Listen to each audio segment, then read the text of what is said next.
faudrait qu'on se mobilise tous là sur les problèmes actuels de l'autonomie énergétique. On le voit encore récemment d'avoir taxé la Russie, qui est le premier exportateur de gaz en Europe ou en Occident, nous confronte à des pénalisations générales. Et si quand bien même les dégâts sont notables en Russie ou désirés en Russie, les dégâts sont regrettables aussi pour l'Occident.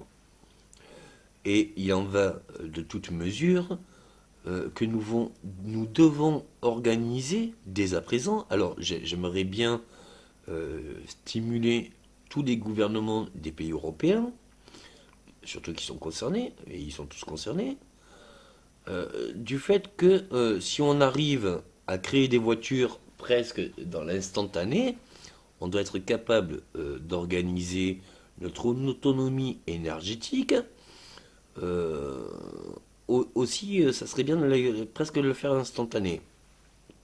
Et je voudrais, au niveau du gaz, on s'en sert pour les chauffe-eau et la cuisine, pour l'alimentation. Et surtout de dire que voilà, pour ça, il y avait des énergies alternatives. Alors pour tout ce qui est chauffe-eau, ben, la création des nouveaux chauffe-eau par induction ou par d'autres énergies renouvelables, c'est plus d'actualité, hein, ça a été réalisé. Mais je voudrais revenir aussi sur la nécessité du biogaz, hein, du gaz de fermentation de nos sels. Car si quand bien même nos sels, on peut encore, par rapport à notre propre médicamentation, ayant du mal à pouvoir les remettre dans tous les terreaux, par contre, un truc qui est sûr, c'est qu'on va toutes les semaines aux toilettes, et ces sels, la fermentation de ces sels, crée un biogaz qui peut être, utilisé dans un circuit fermé sur notre alimentation. Et qu'une fois que ça brûle, ça en détruit l'odeur, donc il n'y a pas de problème d'odeur. Et que même à la rigueur, il y aurait une odeur avec un petit filtre ou autre, on serait capable de récupérer le gaz inflammable sans y mettre la structure moléculaire odorante. Et étant donné que tant qu'on mangera, on ira aux toilettes, du coup, il y a une probabilité que ce biogaz, on l'ait à long terme. Je voudrais juste signaler ça parce que sur l'intérêt global et général sur Terre, faire à manger avec le gaz ou faire à manger avec le feu, c'est presque généralisé sur la Terre.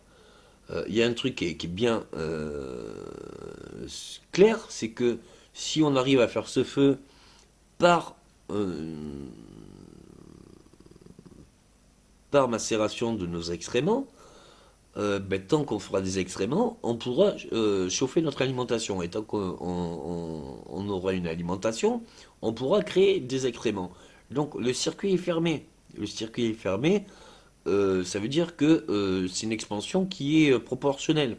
On ne pourra pas faire plus d'excréments que ce qu'on chauffe de gaz, et on ne pourra pas faire plus de gaz que ce qu'on fait d'excréments. Donc c'est quand même une structure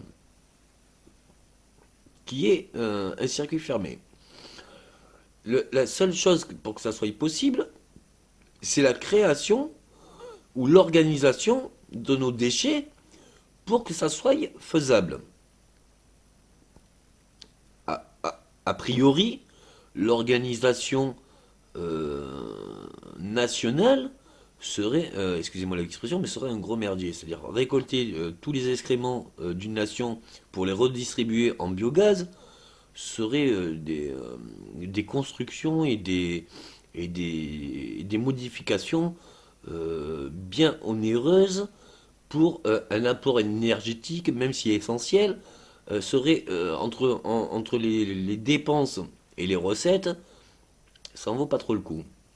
Par contre, si on arrive à le faire petit modèle réduit dans chaque habitation, bien du coup, on pourrait garder nos toilettes pour l'excédent, chose qu'on n'a pas besoin, mais récupérer le minimum pour notre propre production de biogaz. Et l'intérêt commun, c'est de trouver un système, une structure où on puisse rentabiliser encore plus la, les objets, les outils qui permettront une meilleure fermentation, permettront une expansion euh,